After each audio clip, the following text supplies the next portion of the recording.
Bíblia tinha razão?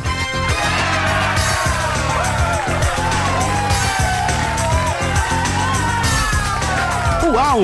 Não é que a Bíblia tinha razão? Muito bem, a pergunta de hoje vem lá da cidade de Teresina, no estado do Piauí. É a minha amiga Catarine, a Catarine Calcivideira. Catarine, né? A Catarine. Catarine é lá da cidade de Teresina, no estado do Piauí, e ela quer entender 2 Samuel capítulo 22, versículos de 1 a 14, que fala sobre o sacrifício dos filhos de Rispa. O quê? Não acredito.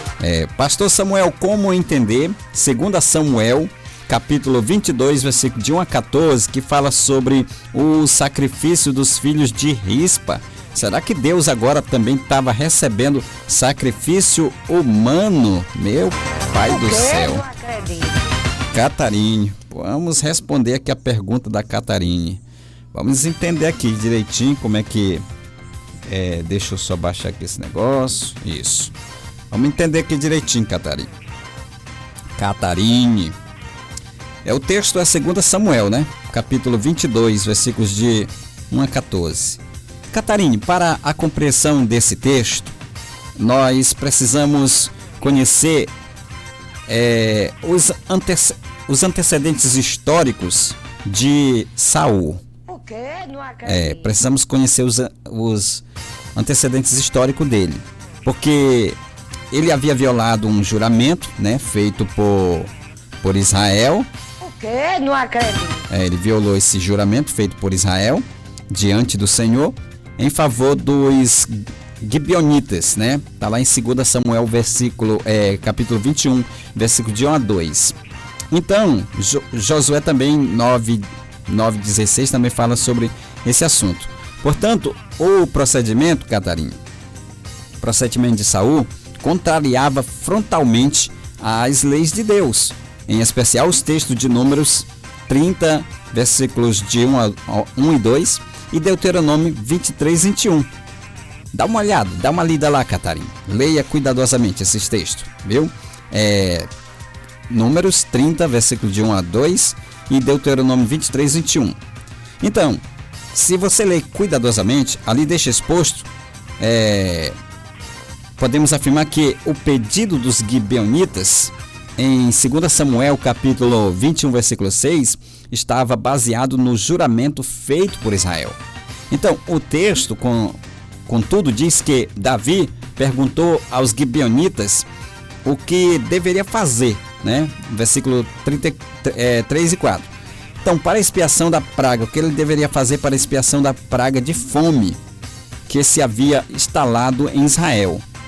Ou seja, que Davi perguntou aos Gibeonitas foi mais ou menos assim: o que vocês querem que eu faça para que haja justiça?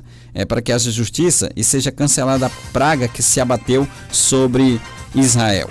Então note, Catarina, note que Davi, ele perguntou aos Gibeonitas ao invés de consultar a Deus. O quê? Não acredito. Ele foi perguntar para os Gibeonitas em vez de consultar a Deus. Então, note que ainda que Davi somente havia consultado ao Senhor quanto à causa das pragas e não como se livrar dela, se o tivesse feito, certamente a resposta seria outra, né? Então a sentença condenatória à casa de Saul exigia castigo, né? Existia castigo. Existia castigo. Então, Catarina, essa exigência, né, exigia o castigo, né? A sentença condenatória exigia castigo, mas não foi da forma que aconteceu, né? Mas não da forma que aconteceu. O fato, Catarina, é que os Gibeonitas, eles usaram a expressão para que o enfraquecemos, para que os enforquemos ao Senhor. Então referiam-se a Saul, né, como o eleito do Senhor. Eles se referiam a Saul como eleito do Senhor.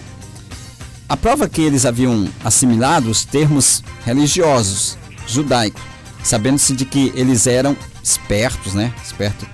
E já haviam enganado o povo de Israel antes, né? O quê? Não acredito. Eles já haviam enganado o povo de Israel antes. Lá em Josué 9:3, versículo 15, a gente 9, versículo 3 ao 15, a gente encontra isso aí. Então conclui-se, Catarina, que os gibeonitas, eles maquinaram bem as palavras a serem usadas com o intuito de apelar para os valores espirituais da nação e sensibilizar Davi para conseguirem o que queriam, né? No fato, enforcar os filhos de Saul. Equivocada ou ignorantemente, os gibeonitas chamaram aquela chacina de sacrifício ao Senhor, sacrifício entre aspas, sacrifício ao Senhor. Contudo, Catarina, Deus não aceita, ele não aceitou aquilo como tal, ele não aceitou. Deus não aceitou aquilo como um sacrifício. Então ele não aceitou aquilo, né? Deus, ele não aceitou, né? Não aceitou aquela chacina como sacrifício ao Senhor. Contudo, Catarina, Deus não aceitou, rejeitou aquilo ali.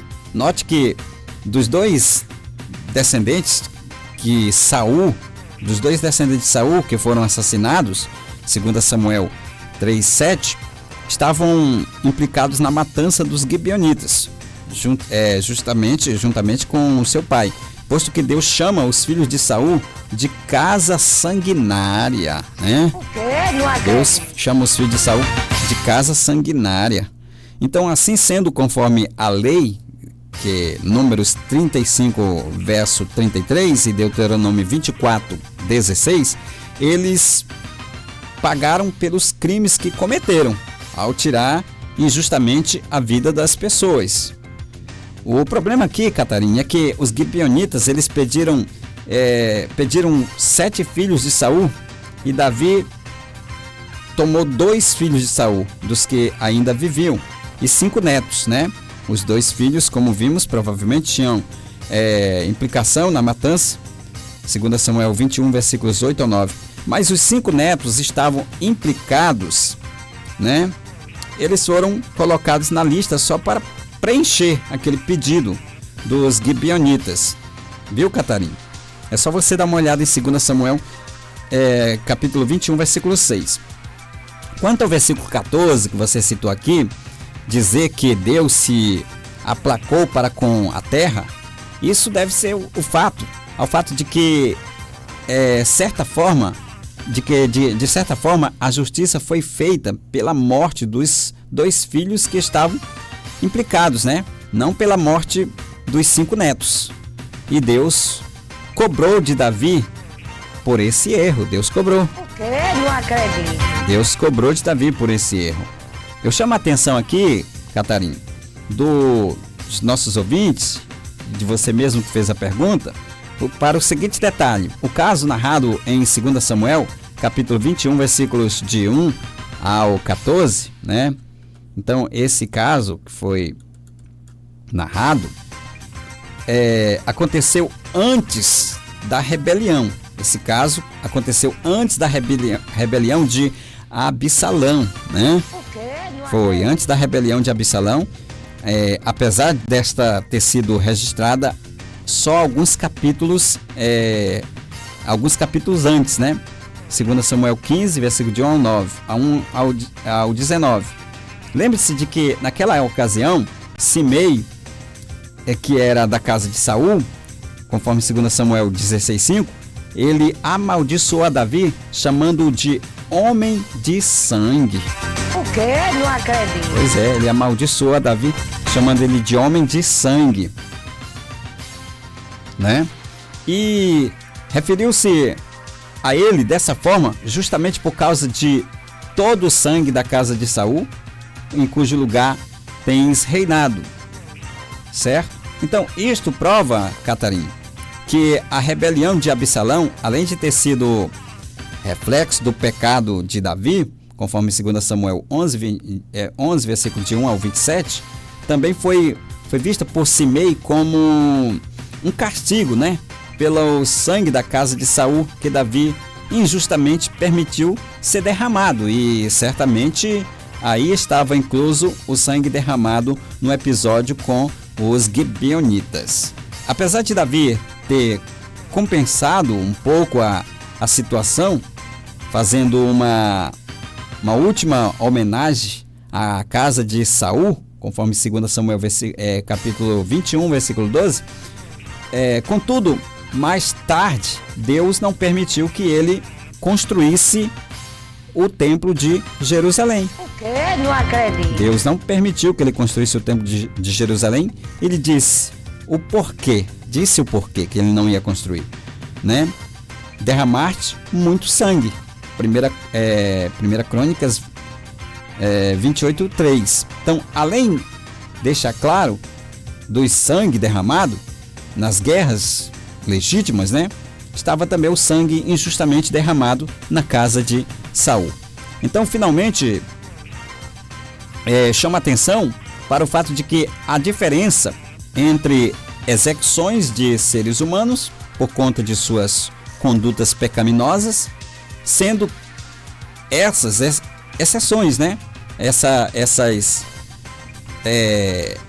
Sendo execuções até mesmo determinadas por Deus. Eu cito aqui, por exemplo, os textos de Êxodo capítulo 32, versículo 35, 2 Samuel 24:15, Números 16:49 e etc.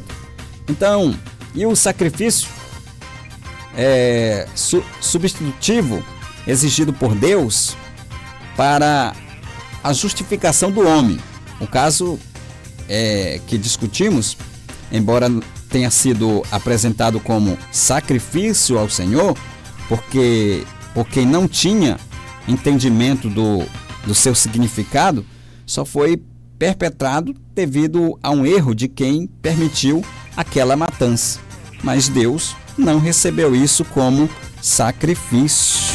O quê? Não acredito. Deus não recebeu isso, né? Esse caso do sacrifício dos filhos de Rispa, né? Então, é um caso que a gente deve avaliar direitinho, fazer uma análise, uma exegese do texto direitinho, e a gente chega a essa conclusão de que Deus não recebeu sacrifício humano algum, né? Não recebeu sacrifício humano algum. Então a Bíblia, ela é assim, a gente tem que ler direitinho, contexto, para irmã. Temos que ler contexto, temos que ver a situação, né? O porquê daquilo, fazer algumas perguntas para a gente chegar à conclusão. E dessa vez nós chegamos a mais uma conclusão de que Deus não recebeu sacrifício humano nenhum, até porque vai contra a sua vontade. E mais uma vez, chegamos a uma conclusão de que... Uau! Não é que a Bíblia tinha razão! A Bíblia sempre vai ter razão e nós sempre vamos estar equivocados, porque a Bíblia, ela é inevitavelmente a palavra de Deus. Não tem como questionar com a Bíblia. Questionar com a Bíblia é dar murro em ponta de faca. Depois de todos esses esclarecimentos, nos resta agradecer o seu carinho, sua companhia, sua audiência, pedir que você se inscreva aqui no nosso canal, pedir que você deixe o seu like para que esse conteúdo seja espalhado por mais pessoas e mais pessoas possam ter o conhecimento, tá bom? Vou ficando por aqui, prometo voltar amanhã, se Deus nos permitir, com mais um Bom Dia, Super Dia. A todos vocês, uma ótima tarde e a paz do Senhor Jesus. Estou indo, fui!